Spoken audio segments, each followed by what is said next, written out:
Përshëndetje dhe mirë se erdhët të gjithë ju të shenjës së Luanit. Siç e shihni, nuk jam në shtëpi, jam në Kosovë për pushime, por do bëjmë leximin e radhës për ju.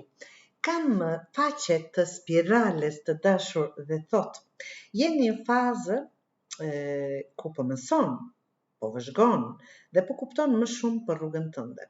Të dashur Luan, të keni kujdes mos të mbeteni vetëm duke menduar pa vepruar.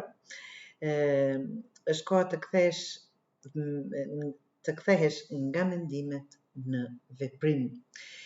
6 spiralës, një sukses është drejt apo po vjen drejt teje. Mund të jetë një vlerësim, një arritje personale, një lajm i mirë apo një situatë që të jep një ndjesi fitore. Shikoni, janë varur flamujt dhe po valojnë, të dashur, që thot fitore.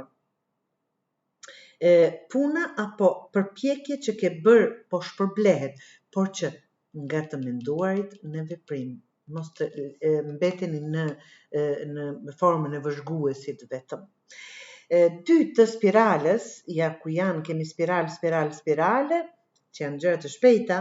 Tani ke 2 rrugë përpara, janë 2 e qerdhe këtu. Zogjish, duhet të bësh një zgjidhje të qartë. Ndoshta po mendon mes 2 mundësive, një lidhje, një projekt, një punë apo një drejtim në jetë.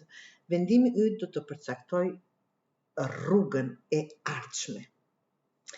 Tani si do jetë ajo rrugë të shohim, do të dini të përcaktoni më të mirën për ju, absolutisht, mos prit më, është momenti të veprosh, pra doli dhe këtu, është momenti të veprosh me guxim, me vendosmëri dhe pa frikë. Tani nuk është koha për të qenë i pasigurt, me rrezikun.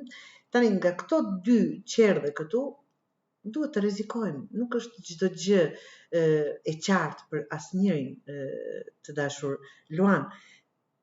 Të rrezikoni dhe ndiq atë që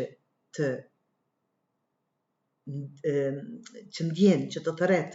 Pra, ta keni parasysh që cilin do që ta zgjedhni ju, nga që unë nuk e di cili është i mirë, por ju do të dini ta zgjidhni më të mirë, nga që thot rezultati do jetë në favorin e juaj, sipas kësaj letre. Pra, të dashur Luan, mjaft me pritje dhe dyshime, është koha për të bërë zgjedhjen tënde dhe të veprosh me guxim. Suksesi është shumë afër, por duhet ta marrësh në dorën tënde. Hap krahët, merr rrezikun dhe ec para. Aty do të keni vërtet sukses.